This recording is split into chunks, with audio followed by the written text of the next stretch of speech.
Morning बच्चों, chapter 15 निर्धनों की चिकित्सा, इसका जो आधा क्वेश्चन आंसर डिस्कशन के थे आज हम आगे करेंगे। देखो, निम्नलिखित प्रश्नों के उत्तर लिखो। किसान के पिता की मृत्यु कैसे तथा क्यों हुई थी? किसान के पिता का मृत्यु हैजा से हुई थी और उसको चिकित्सा नहीं मिला। गांव के नदी में बाढ़ आने के कारण उसको चिकित्सा नहीं मिला, इसलिए उसकी मृत्यु हो गई। पिताजी ने डॉक्टर साहब को मारने के लिए हाथ क्यों उठाया? क्योंकि वो गरीबों से अच्छा व्यवहार नहीं करते थे, इसीलिए उन्होंने हाथ उठाया। हमें दूसरों के साथ किस प्रकार का व्यवहार करना चाहिए? हमें दूसरों के साथ अच्छा व्यवहार करना चाहिए, तभी हमें उनसे भी अच्छे व्यवहार मिलेंगे। दूसरों की मदद से क्या लाभ होता है? दूसरों की मदद से हमें अच्छा लाभ होता है। क्यों? जो हमें खुशी मिलती है, दूसरे दुआएं देते हैं। देखो, आप दूसरों की मदद किस प्रकार करते हो बताइए? बहुत से प्रकार के करते हैं। जिस प्रकार के, जैसे किसी को कुछ दे देना, ऐसे।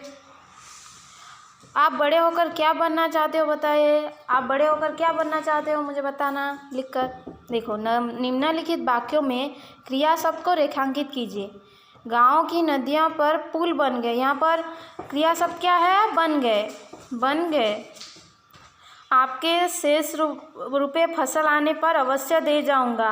यहाँ पर क्रिया शब्द क्या है? जाऊंगा।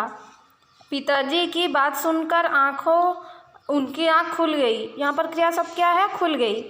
नदी में भीषण बाढ़ आ गई। यहाँ पर क्या है? क्रिया शब्द आ गई। अनुच्छेद पढ़कर मुहावरे को रेखांकित कीजिए व उनके अर्थ बताइए। देखो, डॉक्टर साहब की बात सुनकर उनके पिताजी के आँख गुस्से से लाल पीले हो गए। उन्होंने डॉक्टर साहब को भला बुरा कहा, जिससे डॉक्टर साहब की आँख के आगे अंधेर छाने लगा।